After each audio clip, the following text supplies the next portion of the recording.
जैसे ही जप के लिए बैठती हूं वैसे ही निद्रा आकर घेर लेती है। किसी किसी को बहुत विचार आते हैं, किसी किसी को निद्रा आती है। निद्रा का तो भाई सीधा समाधान ही है। निद्रा अधिक किसको आती है? जिसके जीवन में तमोगुण अधिक होगा। निद्रा तमोगुण का विकार है। निद्रा उसी को अधिक आएगी जिसके जीवन में तमोगुण अधिक होगा। थोड़ा अपनी जीवन शैली देखो, एनालाइज करो, आप विश्लेषण करोगे, ढूंढोगे, आपको कारण मिलेगा।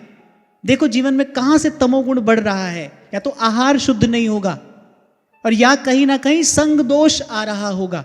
जैसी आपने अपनी स्थिति लिखी कि भाई आप जॉब भी करती हैं, घर में भी समय देना होता है, और लेकिन जब में बैठते ही बहुत नींद आती है। जब में बैठते ही नींद अधिक आने का कारण बढ़ा हुआ तमोगुण है। कहीं ना कहीं आपके व्यवहार में अशुद्धि होगी, या फिर कहीं ना कहीं आपके आहार में अशुद्धि होगी। तो निद्रा का समाधान तो यही है भाई, भोजन सात्विक करो, प्रकृति के नियम का पालन करो। प्रकृति के नियम का पालन करना माने जब प्रकृति कहती है खाओ तब खाओ। कभी कभी क्या करता है ना व्यक्ति, रात के 12 बजे खा रहा है, जब मन आए तब खा रहा है।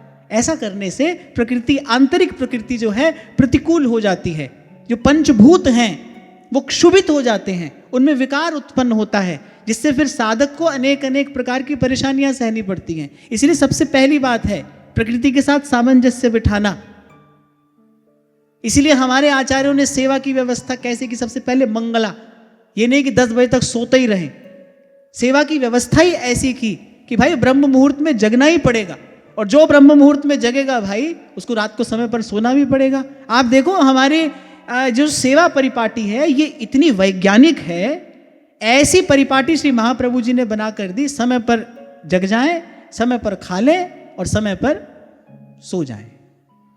थोड़ा सा अपना आहार और व्यवहार आप देखो, इसमें कहीं ना कहीं दोष है, इसी कारण ऐसा हो रहा है। आहार शुद्ध करोगे और थोड़ा सा व्यवहार सावधान होकर करोगे तो ये परेशानी तो दूर हो जानी चाहिए।